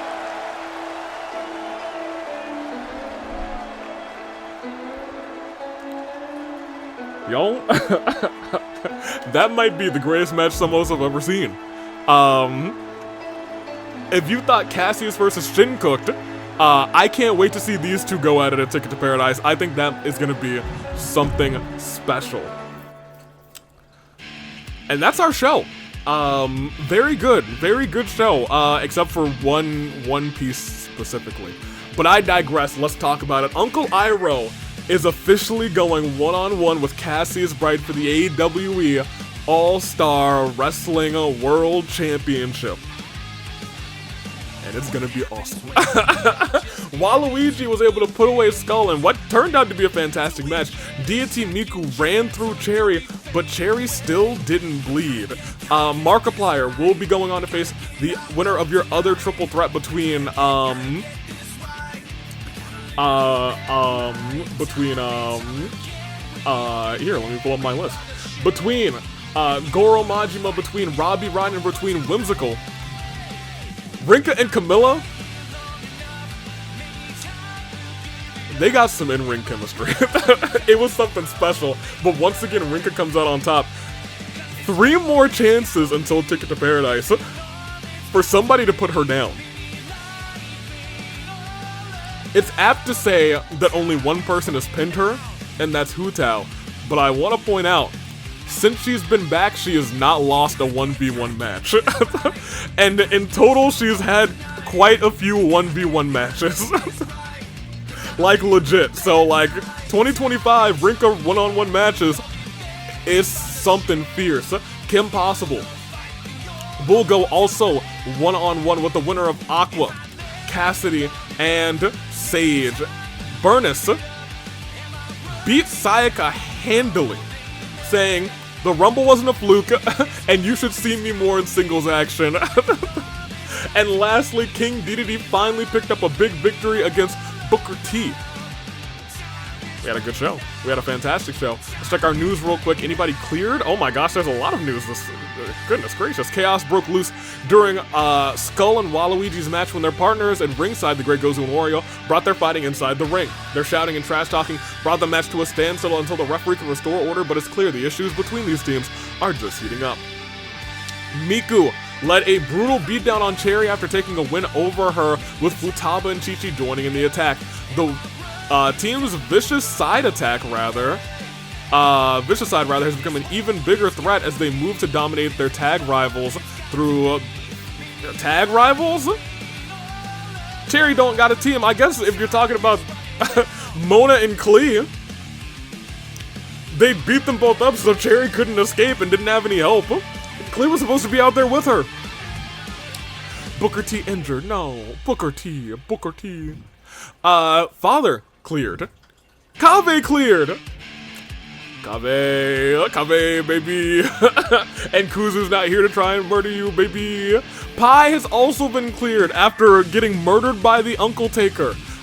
Dorothy has been cleared. We got a lot of clears this time. Palatina's been cleared. The Raiden Shogun has officially been cleared. And lastly, Futaba is also cleared by medical staff, which is maybe not the best news, but whoop-de-doo. That is our show. Let's check our roster. Power rankings, I don't believe, have changed. Yep, these two are still on top. And that is still our top 10. Chie, good for her. Just came back. That being said, we can go look at our new show. What would Rebellion have been? Is the real question. It would have been Cassius versus Ito versus Turo. It would have been Sayaka with Clover for some reason, and Queen with Reiko for some reason. Eggman versus Kaito, which still might need to happen. Neo versus Rinkah with Palatina, which is a decision. I don't know if Neo wants to fight Rinkah, man. I don't think that's gonna end well.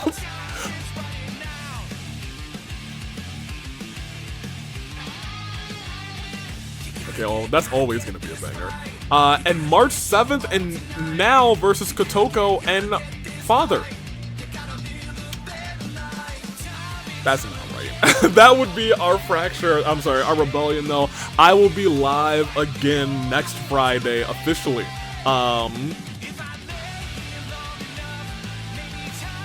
Yes, I will, and that will be fantastic. More notably, what else is going on? I don't know.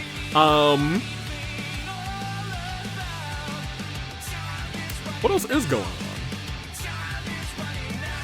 Rebellion Sunday. And I think that's it. We've officially announced, I guess now, that Cassius Bright will be facing Ito. That's so wrong. Cassius Bright will be facing Uncle Iroh. Iroh, not Ito. This is what made me do that. My brain had just read Cassius versus Ito, and I was like, oh yeah, that's not gonna happen. It is definitely not gonna happen because Ito can't fight for that All-Star Championship again. And I'll be real, it seems like Miku's still not done with Cherry. which is unfortunate news for her, and unfortunate news for, I guess, anyone who's standing in Miku's way. Despicable and ugly. That being said, a lot of people are cleared, so maybe you'll see them pop up in action in the near future. I, however, am going to take off. So, electric me back over. And we can get ready to end this thing. It's so weird not doing this, like, live. We've only done this one time. And I think it was also on the beaten path to Ticket to Paradise. I'm always doing something around this time, apparently. That being said, Ticket to Paradise is, what, 3 weeks and a day away? Still a little bit of time. But for right now, get excited. Ticket to Paradise is on the horizon. I'm excited, I hope you guys are too. Right now, Rinkah still doesn't have an opponent. We now know officially Yukiko will be fighting one-on-one against Sayaka Maizono. Sayaka, after having so much aura, after that gauntlet match, when going one-on-one with Burnice, she lost all of it. Maybe it was Yukiko being ringside, maybe that psyched her out. But Sayaka's got to get it together before Ticket to Paradise. How is she going to do it? I'm not sure. She's got 3 weeks to get herself together. That being said, that's all she wrote. I'm the United States Savior taking off. Until next time, where we are actually live, Rebellion is this Sunday. Toodaloo Flight Crew. Thank you so much for watching, and stay hydrated, take your allergy medications, and I'm living it up in Chicago. Goodbye.